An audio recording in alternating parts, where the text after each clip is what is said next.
answer. So it went through Montana about 10 years ago, and You can pass it around. just cut swaths through the Yes. pines.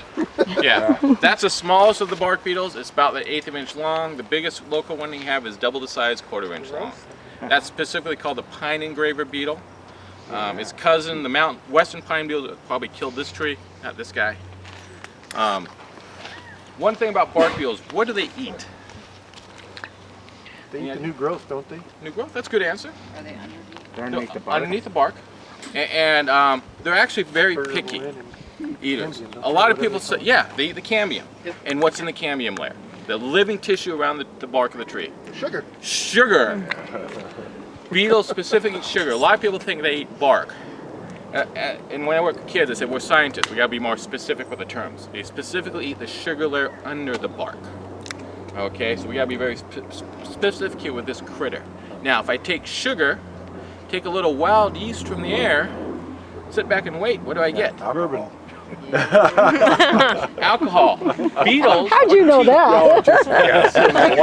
I'm coming to your house. He used to be a beetle. Beetles are teetotalers. They don't like alcohol. Once that natural process happens, the food source for the bark beetle in those trees is gone. And it'll never attack the tree again. What attacks the tree is wood borers, which is probably what he saw. They're big bugs.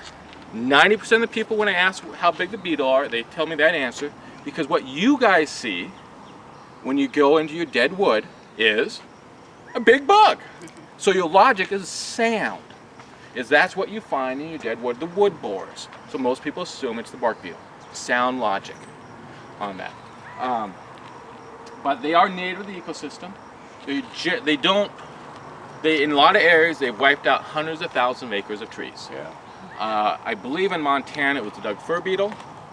In Colorado it was the mountain pine beetle. In Alberta it was the mountain pine beetle and the lodgepole pine. So I think they had some mountain pine beetle outbreaks in Montana as well, and we did have a lot of outbreaks like that in the 15 years ago in the Loomis State Forest over in the Okanagan. Well, and when we were in Canada up at Banff last year, I mean, you saw dead forests, Yeah. huge. Yeah, Hundreds of that's acres. what Montana looked like. And it just looked like fuel for a fire. What do they go in and log? What do they just let it? And that's the mountain pine beetle. Okay. Up there, hundreds of thousands of acres of that. Yeah. They try to log, but they can't keep up. Yeah. Oh, really? But that's been going for, what you saw is non-loggable now probably. Yeah, because it was on the mountains. That, and two, from a money standpoint, it's the lodgepole pine. Bark beetle also brings in a disease, fungus called blue stain fungus. And when these trees, say there were $350 a thousand at the mill, if they have blue stain fungus in it, it's worth $50 a thousand. If you buy a 1x4 at Home Depot, you know, it's what, $400 a thousand. If it's blue stain, it's $1,000 a thousand. Did some math there goes wrong? Yeah, contrary. Yeah, because blue stain is now considered for special wood products. But someone has to sort it. Sure. And the sorting of the blue stain from the regular wood is what, I don't know, that's a whole nother story. Now, other than turning it into alcohol, what makes it kill 4 trees and leave 20,000? Good question. One of the things is the beetle can sense. Trees give off scents, okay?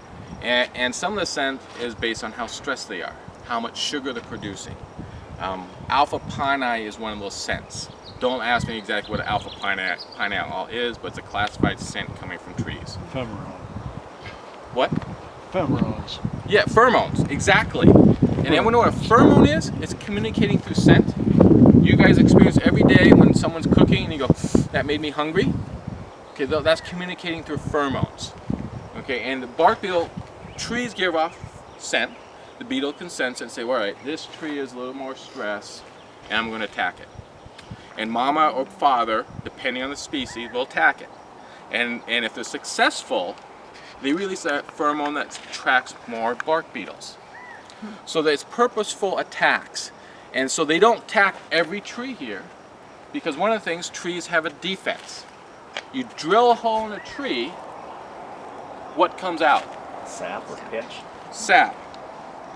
More specifically, we call them pitch tubes.